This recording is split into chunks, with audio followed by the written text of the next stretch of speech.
One thing I always stress is that in Commander, high power doesn't always mean high price.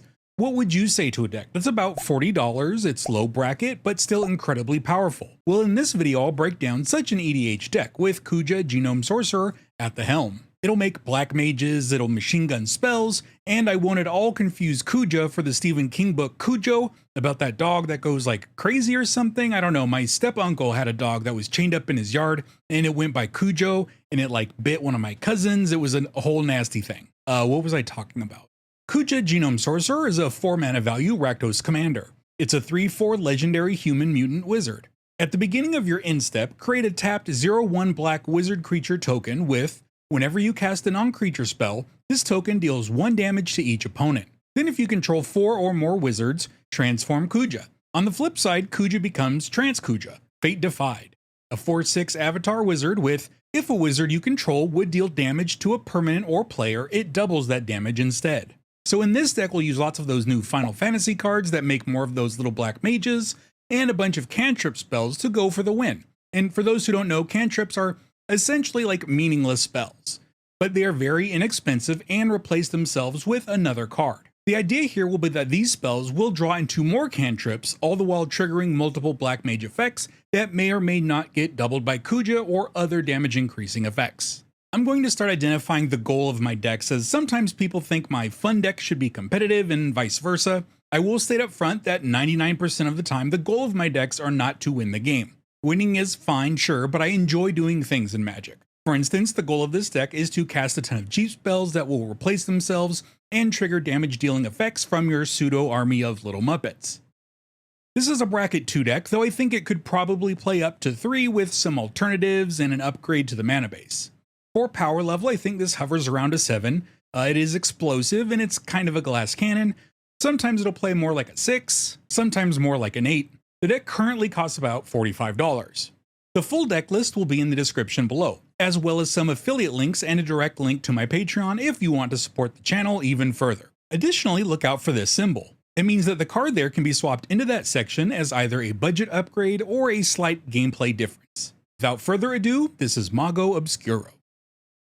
The deck list in the description has a mana base to meet the goal of roughly a $40 deck, however it's nothing special. It's just a standard 2-color mana base, and if you need help assembling one of those on your own, you can refer to my 2-color mana base video, which I will have a link for in the description. Go ahead and pause it, check out that video, and come back.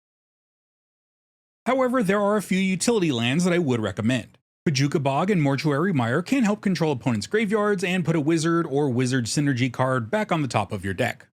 Barren Moor and Forgotten Cave are 1-mana cyclers. They won't trigger as spells, but they do have a cheap redraw, which makes them incredibly handy. Cryptic Caves will be another way to get a cheap draw later in the game, and Spikefield Volley can be another cheap spell to sling, while alternating as a land early in the game if you need it. The last utility land is Lindblum, Industrial Regency, where the real power is the Mage Siege, the adventure portion of the card. I generally shy away from caring about wizards of the coast, but for this deck I'm going to have to do some wizard type-ish. Red Mage's Rapier makes a teeny wizard, but once you start slinging spells, it can turn any creature into a threat. Cornered by Black Mage's Rod, and Mizdian Elder will all generate one of those wizards when they come into play. Transpose, Circle of Power, and Queen Brawny will make wizard tokens when cast, or when attacking respectively.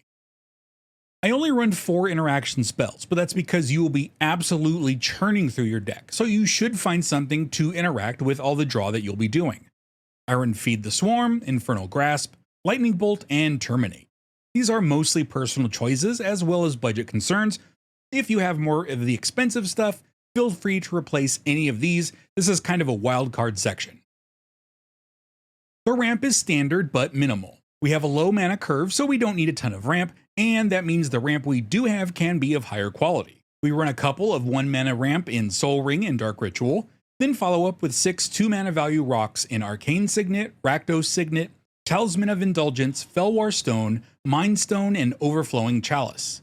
I wouldn't necessarily mind dipping into the 3-mana rocks for extra utility, since you might not want to cast Kuja right away on turn 4 or 3 with acceleration. Kuja isn't bad if you develop your board a little bit. If you have a few wizards out, then you can drop Kuja, you can make another wizard, and then flip Kuja right away.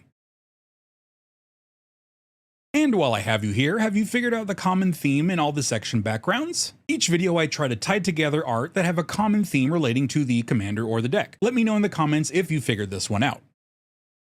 I only run 3 wipe-ish cards since you are really trying to race the table, not control it. Crippling Fear is a small creature wipe that will generally avoid your wizards. Fandaniel, you know what, let's just call him Fandaniel. Will give you some surveil each time you cast a spell, meaning multiple surveils during your machine gun moments. More importantly, it's kind of an abyss for your opponent's creatures, since the alternative can deal massive damage. Fear of Burning Alive will let you turn your wizard pings into damage onto creatures, working as kind of a targeted specific wipe. I run a small package of cards that will essentially duplicate effects, either casts or damage. The cast duplicates are Dual Strike and Mizzix's Mastery. Dual Strike is nice, it's a cheap spell and very versatile within our deck. And Mizzix's Mastery is fine when casting normally, but the real value comes from the overload. Given the number of spells we intend to put into the graveyard, there should be very few instances of an overloaded Mizzix's Mastery that doesn't outright win you the game. The Roller Crusher Ride will double your damage if you have Delirium, and it actually works as a wipe as well. Assuming you do have Delirium, a Roller Crusher means X on 3 can do 6 damage to 3 targets. Torwaki the Younger isn't a duplicator strictly speaking, but it will essentially double all the damage from your passive wizard pings. Additionally, it will serve as a win condition when you do start machine gunning your spells. Now we get to the heart of the engine, cheap spells that replace themselves and trigger your wizard shenanigans. We'll start with Crash Through and Warlord's Fury, both of which need no target to cast. You can just run them out to draw another card. Now both of these are pertinent for combat, so they can be used later on in some combat scenarios, but I wouldn't hesitate to cycle these right away if you are short on lands or something. Now these are probably the 2 worst in the section, You Are Already Dead and Mirrored and Avenged. These both not only require a target, but a target that was dealt damage this turn but didn't die. And you generally don't want to target your own creatures with these since they will kill them outright. Other effects in this section can damage your creatures, which is fine, but it leaves them on the board to do their magician shenanigans. If you want to take these out and replace them with something else, I totally understand. Cremate and Cling to Dust will give you some graveyard control in addition to cycling themselves. Then I run 8 more that are kind of marginal as far as their effects, but they are all inexpensive and replace themselves. Ancestral Anger, Fists of Flame, Crimson Wisps, Renegade Tactics, Might of the Meek, Aphotic Wisps, Expedite, and Rile. These all do come with extra abilities, so feel free to try and level up your game and use these when you can get some advantage from these abilities in addition to the cycling. A lot of the sculpting is going to have similar effects to the cantrips, though with a little bit more bang for your buck. For example, Artist Talent and Pact of the Serpent will get you a lot of cards, instead of just replacing themselves. With Artist Talent doing it over a long period of time, and Pact of the Serpent doing it right away. Then we get to what I like to call the additional costs. These are all cards that will get you some cards with an additional cost. At 2 mana we have Demand Answers, Grab the Prize, and Opera Love Song. Finishing off the 2 drops are Thrill of Possibility and Tormenting Voice. It's simple stuff, 2 mana and additional cost for 2 cards. Then I run a trio of 1 mana value additionals in Corrupted Conviction, Magmatic Insight, and Village Rites. I finish off the sculpting with Ren's Resolve, Sign in Blood, Reckless Impulse, and Light Up the Stage. Yeah, it would be cool to ping people out with just the Final Fantasy mages, but even weird little gnome things need some help every now and then. Luckily, the spell slinging archetype has a few staples that fit right in here. Firebrand Archer and Electrostatic Field are 2 drops that will ping on non-creature spells, or just instants and sorceries, which is more or less the same effect in this deck. Gutter Snipe and Fiery Inscription are 3 drops that ping for 2 additional. Same principle as the 2 drops, nothing fancy. Black Waltz number 3 is a bigger drop that will also ping for 2, and we round out the pew pew pew with this little doozy, Coruscation Mage, which can be a 2 mana value 1 additional pinger or a 4 mana value 2 additional pinger. While we hope to win through our cycling and pinging, it'll be nice to have a few finishers. Grapeshot and Tendrils of Agony are classic Storm staples, and they should work well enough in conjunction with our pingers to finish off games after cantripping and cycling a bunch of spells in 1 turn. Similarly, Electrostatic Infantry will eventually become Gargantuan. It will still die to removal, but it's good to have win condition diversity. I think so anyways. Overall, the game plan here is pretty simple. Use your cantrips and sculpting to get out some wizards, and then when you have a healthy amount of wizards, try to find a damage amplifier, then cycle and ping your way to victory. Now, I don't think you necessarily need to throw Kuja out as soon as possible. You can set up a few other wizards and then drop in Kuja with some extra mana to make sure you do get a few extra triggers from your black mages and any other pingers you got.